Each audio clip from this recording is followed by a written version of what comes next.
600 Squadron. Stand out. Ease.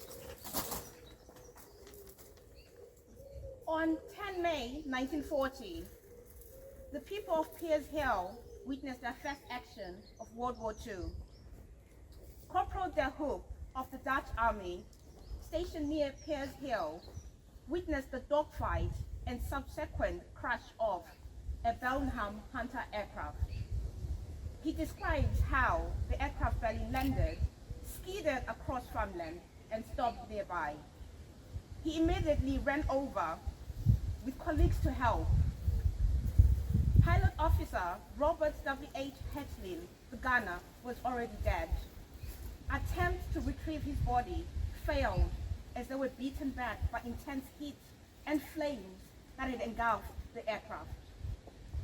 Flying officer Yu Rowe, the pilot, was pulled out alive, but severely burned.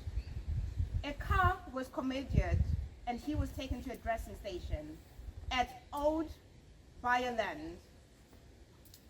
It was here that he was visited by pilot officers Hayne and Kramer following their escape from Bellingham that dished in the sea of Overflake Island. Due to the severity of Rowe's injuries, he was unable to join Hayne and Kramer in leaving the country. As the conflict escalated, he was transported by civilian ambulances to the Rotterdam Zeedu Zerkenhuis.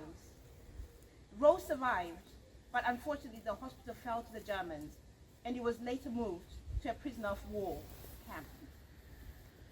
Echlin was buried with full military honors by the Dutch Army in the Dutch Reformed Church at Piershil. It remains the only war grave in the cemetery and is fiercely protected by the villagers to this day.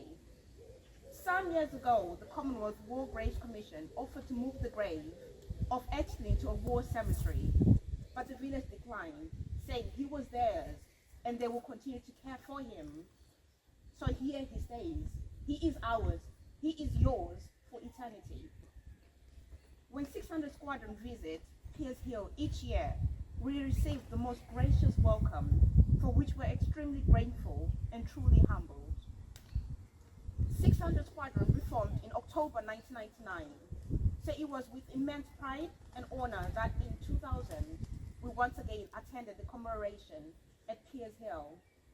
We formed up outside the village hall, and our path to the cemetery was lined with villagers who had stopped work and left their classrooms. As we halted and turned into line in the cemetery, the space behind us had been filled with the people of Piershil who were standing in silence, remembrance, and thanksgiving with us. A reception in the town hall was attended, along with the local community. Towards the end of the speeches, a young man took the microphone and said that his grandfather wanted to speak to us. He would speak in Dutch, and his grandson would translate. It gradually became apparent that this man was one of those who had gone to the rescue of Hugh Rowe and Bob Echlin that day. He had helped to get Rowe out of the aircraft and into safety. The main reason he wanted to speak to us that day was to apologize for being unable to also retrieve Bob Echlin's body. He had carried that guilt for 60 years. The emotion in the room was palpable.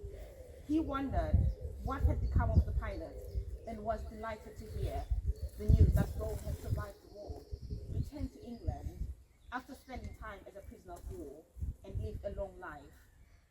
We sincerely appreciate the friendship and kindness extended to 600 Squadron by the people of Piershil. Your continued care for our squadron and the grave of our airmen is deeply valued.